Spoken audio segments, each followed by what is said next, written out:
Bruce and Alina had been slaving away at their jobs for 3 years. Bruce's job was primarily hauling freight in his Ford Transit, while Alina worked day and night as a waitress in the bar. The bar was open 24 hours a day. Finally, at the end of May, when Bruce, tired but full of hope, returned home, his wife said, "Darling, I suggest that we calculate our family budget." "What is that for?" "We seem to have enough money." Bruce didn't understand. "Well, wouldn't you like to spend this summer somewhere abroad at a resort? At least for a week." Bruce thought about it and realized that he himself wanted a holiday somewhere away from home, where there was no hint of any worries, where there was peace and quiet, where everything went as it was supposed to go. Then Bruce said, "You're right. Let's calculate our family budget. Perhaps it's enough for a holiday abroad." They did the math. It turned out to be enough not even for 1, but for 2 weeks of vacation, and they still will be able to adequately entertain if they save on the hotel and check into some hostel. "So, are you up for a hostel?" Bruce asked. "Then maybe we can spend more time at the resort." Alina thought about it and said, not in a very cheerful way, though, "All right, if that's the way you want it, then I agree." Bruce didn't like that intonation, but pretended not to notice it. He said at that, "So we need to start looking for everything we need." "What's that?" Now Alina did not understand. "Are you completely out of line?" Bruce got angry for some reason. "What do we need?" "For the rest?" "Don't be silly." "Well, what do we need for the holidays?" "Oh, I need an evening gown, sandals, makeup." Hearing this, Bruce raised his eyes to the ceiling and slapped his forehead with his palm. God, what a fool, he thought annoyingly. But he said something else. "We need a hostel." Bruce said it in an angry, resounding voice. "What are you mad about?" Alina pretended to be offended. "You're talking nonsense. You think of yourself first. Who's going to take care of the plane tickets?" "Do we really need a plane? You know I'm terrified of flying." Bruce took a deep breath, made an effort not to be rude to his wife prematurely, and said, patiently, "Darling, I'm afraid buses haven't learned how to travel by sea yet, nor has the railway been laid over the sea, and to go round it would be a huge detour, which would take us half our holiday both ways. But we can cross the sea by ship." The wife wouldn't stop talking. "Did you ever go to school?" Bruce seemed to be losing control. "Open a map and measure the distance from us to the country where we are going on holiday. I hope you remember how to calculate the distance based on the scale of the map. Then divide the distance by the speed of the ship, which is about 20 kilometers per hour, and you'll understand how long it will take us, or rather, it would take us if there were direct voyages from us to our destination." Apparently, Alina had a poor memory of school mathematics, so she didn't do the math. She just looked up at Bruce with doomed eyes and asked, "So we have no other options besides the plane?" "There is the option of going to the sea in our country, but the service, I'm afraid, will not be the best." In the end, Alina agreed to an air flight and started to look for tickets. The search was successful, as well as the search for a hostel. Hostel turned out to be even better than it was expected. Small 2-bedrooms, shared kitchen and bathroom, a bus, rapid transit station nearby. Yeah, it's a bit far from the center, but the public transport is good. And I thought we'd find a hostel by the sea," Alina grumbled. "I don't think hostel and by the sea are compatible," Bruce muttered. "The most expensive plots of land are by the sea. The sea has a chance to create all conditions for the richest tourists, which, unfortunately, you and I do not belong to. So make up your mind. Either this hostel or no holiday abroad at all." The wife agreed again. All in all, they had a poorly organized holiday, though not without scandals. During the flight, the wife, of course, huddled in her chair, whispering prayers all the time. Unfortunately, aerophobia is a phobia that not all people can conquer. The flight was not without scandals, either, and the reason was the go-around.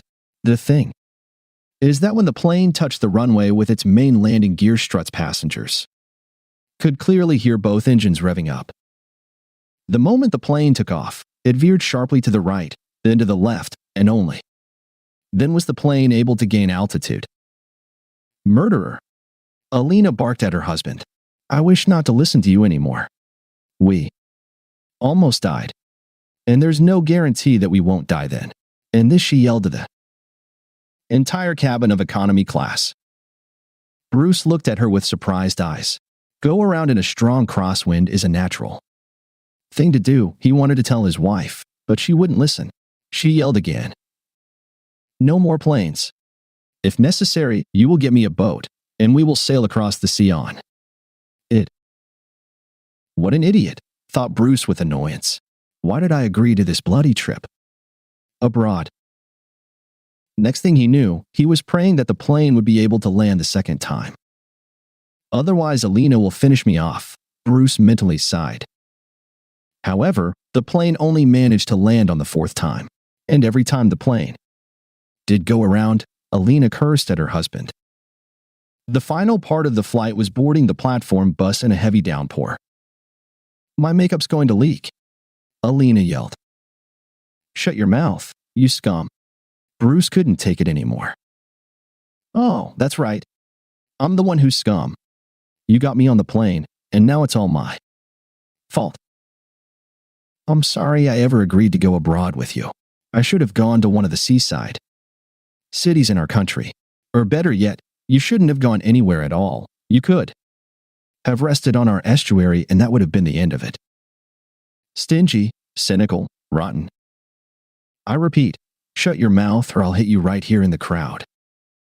Alina shut up and they went to the terminal in silence. Then she had a bus view of the rainy evening city, checked into her room, and so on. The next morning, Alina met her neighbors, a married couple, Mario and Carlotta. They turned out to be Bruce and Alina's countrymen, though their roots go back to Sicily. Bruce also got to know his neighbors from across the corridor, although he didn't want them to. And from there, life went on. Sightseeing, bathing in the sea, visiting museums. It certainly cost a lot of money, but Bruce and Alina could afford it. Mario and Carlotta also went out with them often. In general, the couples became good friends with each other. They especially liked the nook on the high, about 30 meters embankment.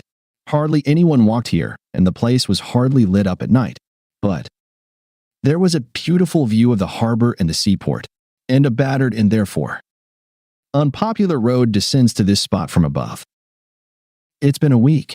It was a glorious time. Even Bruce stopped looking at Mario and Carlotta with hostility, and his wife calmed down, less nagging and displaying her perpetual displeasure.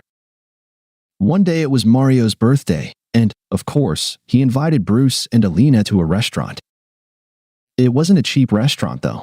There he told them that he was, in fact, a very rich man, and that he simply did not like expensive hotels. You see, he said, everything in expensive hotels is not real, and a hostel is a lively place in itself, and people in hostels are simpler. Do you agree with me, Carlotta? I do, his wife replied. Mario's tongue was a little slurred because he'd had a little too much to drink, and his eyes kept going to Alina, and Alina seemed to like it. Bruce, on the other hand, didn't like it. He was smart enough not to get involved then, though. And then everything went dark for Bruce. He woke up in his room. There was no Alina, no Mario, no Carlotta. What the hell? Bruce shook his head, his stomach churning. Bruce pulled himself up, tried to remember what had happened yesterday, and realized he couldn't remember. Then he decided to look for his wife.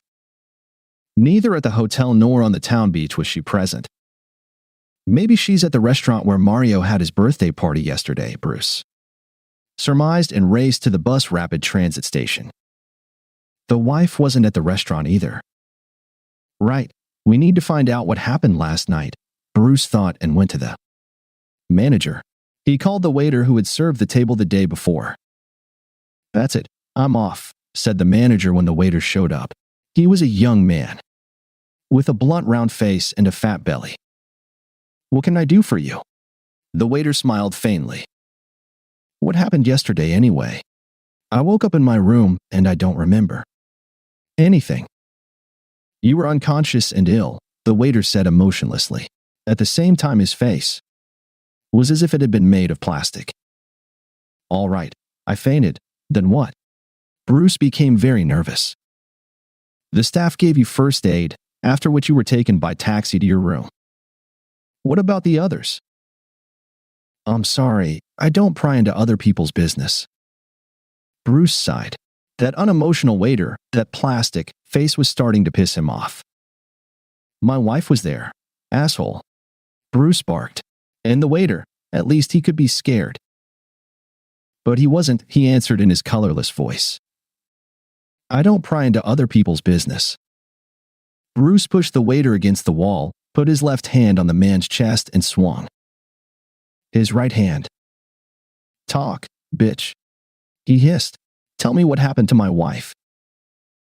Finally, a look of fright appeared on the waiter's face. The man said obediently, as long as he didn't get beaten up. "She went with another woman's husband." "With Mario?" Bruce wondered. "I don't know his name. It's the man who's responsible for the festivities." "So, with Mario," Bruce sighed. "And you were taken to the room by the wife of the guest of honor."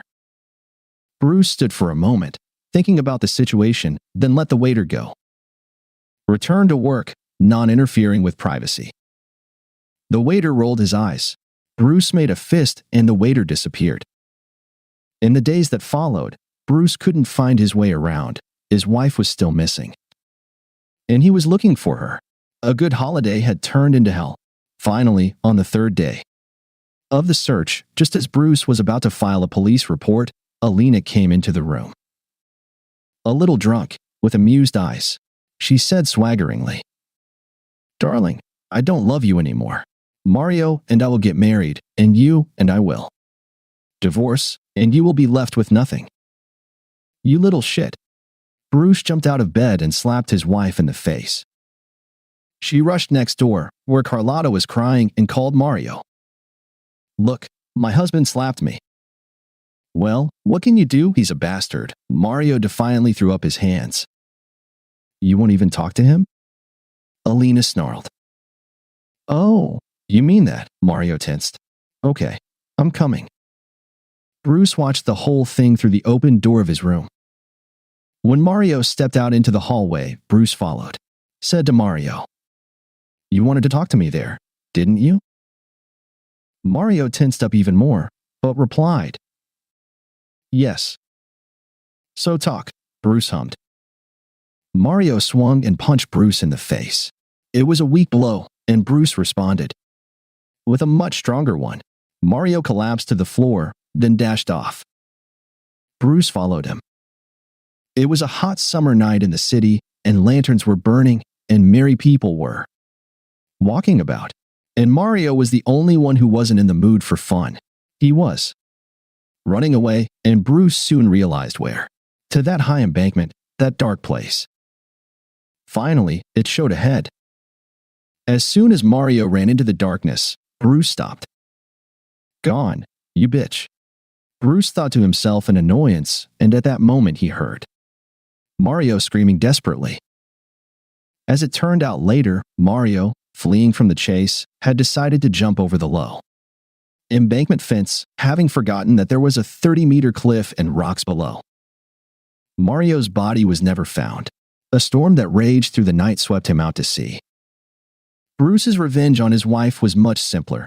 He turned in her return plane ticket, destroyed all the documents, and flew home at the end of his holiday. Alina only found out the day of departure. Rotten bastard. She screamed when she found out the whole truth, and she cried, "You can't leave me here. I'll report you to the police. I've already dumped you." he said, and went outside, where he caught a taxi to the airport. His wife remained on the street, helpless and crying. She soon decided that staying in this country was not so bad. She just had to learn how to make a living. So she started selling her body and soon found an illegal brothel there. She died a few years later because of a severe bouquet of diseases. Bruce himself, on his way home, met Carlotta in one of the front rows of the third-class saloon. She was sitting with her head down, depressed, without any hope. Bruce spoke to her, tried to comfort her somehow. "Let's go to my house," he suggested at the end. Carlotta raised her haggard face and immediately agreed. Bruce and Carlotta's relationship grew stronger over time, and after a few months they became husband and wife.